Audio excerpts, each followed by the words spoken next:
Hey guys, thought I would cover how decline today. One of the obstacles that we're finding is like with Penny last week. Now, let me kind of preface this. Penny last week, it's a PR single in the bench press, the single pause, which is the competition bench press.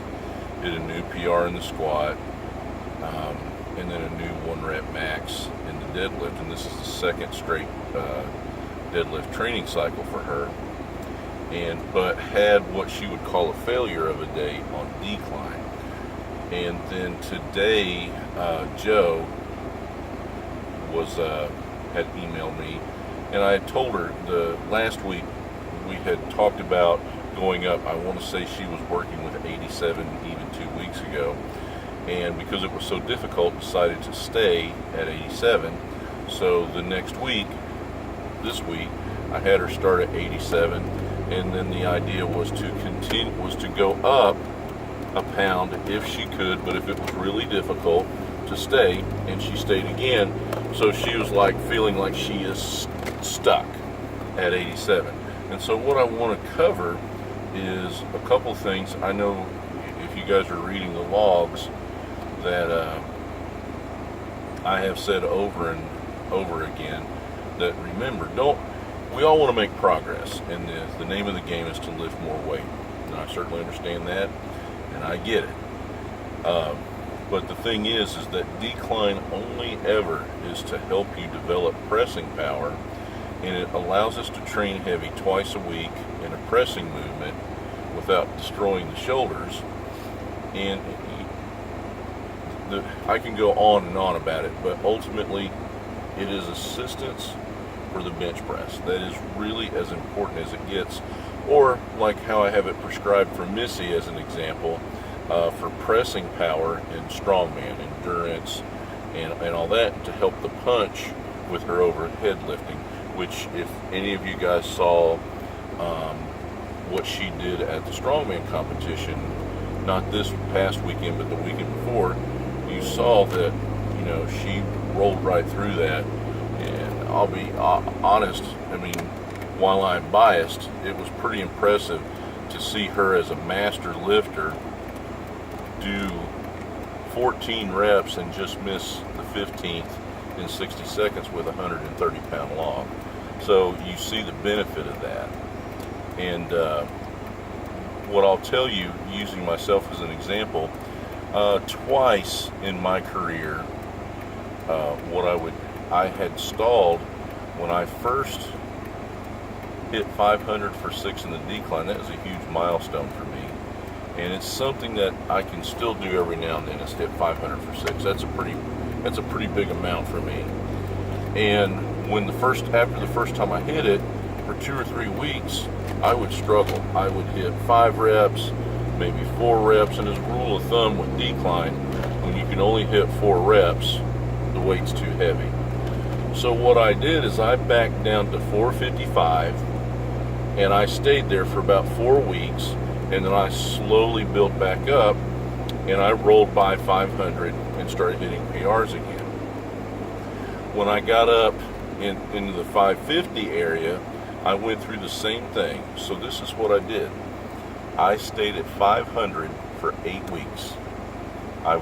Most days I would do 2 sets of 6 with 500. I would drop down to 480, 475 and do a set of 8. I did that for 8 weeks and went on to hit my biggest 585 by 6. So understand that what that movement does is, again, it saves the shoulders, where we can train heavy twice per week in a pressing movement, and you learn how to use the lats, the upper back, and a better bar path for your bench press. And so even keeping the weight static like I did, you will get improvements that way. So hopefully that all makes sense. And especially when you start learning how to engage other body parts to help your strength. So excuse me, I'm driving some weird spots downtown. So hopefully that makes some sense. And don't hesitate. Don't consider it a fail, especially like last week with Penny. You know, she hit her first set of 6, which was pretty heavy, and it was a week that we had prescribed triples, and she only hit 2. But again, you know, the idea when we do the 6-3-3-8 session is to put some heavier weight into your hands and really challenging you. So keep those things in mind as you're going forward, you know, and don't get discouraged. And I'd caution you to consider it a fail because of a missed rep or 2. You know, that's why we take video. That's why I look at the video so we can see, you know, was it a technical issue or was the weight simply too heavy? And more times than not, and for some of you, more times than not, it's a technical issue. But for some of you, it's just the crappy handoff that you got that threw you off so bad. So hopefully there's a more positive outlook now about the decline and the role that it plays. You know, I love the fact that it allows you to handle poundages that you normally wouldn't in a pressing movement, and that you see, again, look at Jo. Now, she may not have, you know, progressed as far as the number is concerned, but what does her overhead continue to do? It is rare that she's not hitting weekly. I would say 80% of the time, if not more, probably closer to 85% of the time, her entire time with me, she's hit a PR in the overhead press. So clearly the declines are helping. And again, the flat bench is always a good measure. You know, look at Penny. You know, having kind of been right there at 135 and hitting it multiple times, you know, now we're back to pushing that number up. And that is the name of the game. So hopefully that explains the decline. I can always go into more detail, but that's the rough overview. And stay encouraged. But when you're doing these and you're hitting those reps, even when we have to pull it back, you know, sometimes instead of keeping the weight static, we have to drop it 20 pounds and work our way back up. And that's never a bad thing, because we always want to work in that threshold of 2 sets of 6 and a set of 8. And as we can progress, as we can proceed and get a little more advanced, we'll add those 6-3-3-8 sessions in, you know, to put more weight in your hands. So stay positive about this and understand the role of the decline press. It is only ever an assistance movement. All right? All right, thanks, guys.